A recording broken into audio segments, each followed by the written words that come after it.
Right guys, Swiss time, Swiss bound. What am I taking on the GS? Good question. So yesterday I was gonna use that, bolted to there, and overnight I thought, nah, that's just not gonna work.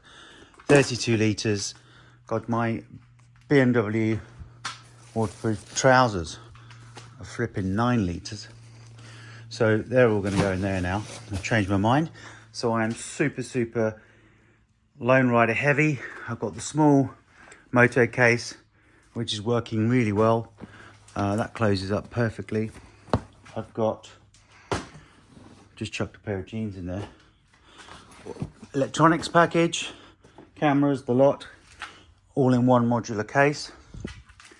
And then underneath there, iPad, and actually that now can go in there. That's puncture. Now this is the bit of a pisser, to be honest. This here is my clothes. That's it. That is it in that small box. So when you're buying this box, think, because we're only going for 5 days. There's clothes in there. Actually, there's a big charger pack in there as well. And it's got a really nice net for gloves. It normally comes with a light, but mine's gone flat. This is had a bit of a hard life already. Crashed a few times. You might remember. So we're off. So yeah, that's what I'm packing. The small Lone Rider bag on the back. Overlander bag. And don't look at that name, because they're bastards when something goes wrong. Actually, do look at that name. When this magnet picks up all the iron filings off the road that are basically on the road, it locks up and you can't get the damn thing off at the fuel station. Be thinking twice about buying one of these. They might be pretty good, waterproof and blah, blah, blah. But when they go wrong mid-tour and you can't get that off because it's full of iron filings inside because the magnet's so strong, you'd be pretty pissed. So come around to the front, Lone Rider headlight guard, Lone Rider moto lights. We are Lone Rider heavy.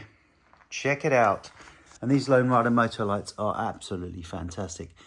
They really saved the day in Morocco when we arrived in the pitch black and we couldn't see where the hell we were going, and the BMW lights just didn't cut it.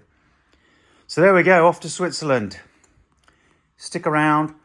Next episode's coming. There's not a point in me showing you what I'm taking bit by bit, but if that is of interest, drop me a link. This is the new garage, by the way. It's getting there. It's now empty of boxes. They're all up there. So this is going to be the den. We're going now. It's 10 a.m. in the morning on Tuesday. I'm meeting the guys at the services in Folkestone at 2 p.m, so I'll be leaving here at 12.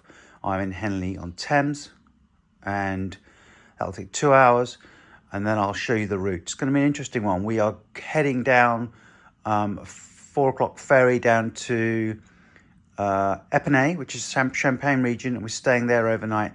Next day, we're heading for Switzerland, full on heading. No braking, just going. And we're going to get there, and we're doing a 4-day tour around Switzerland. And it's going to be fantastic. So stick around and watch and see how this unfolds. Thanks for watching. Forgot to tell you about the carbon fiber. This is the matte version.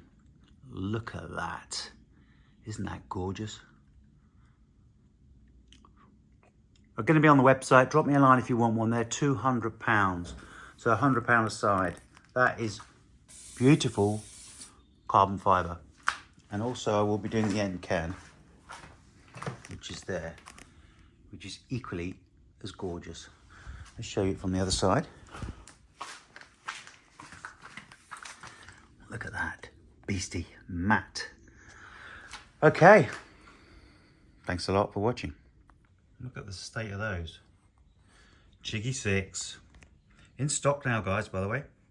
Right, anybody like a tip on cleaning them? Distilled water, microfiber cloth.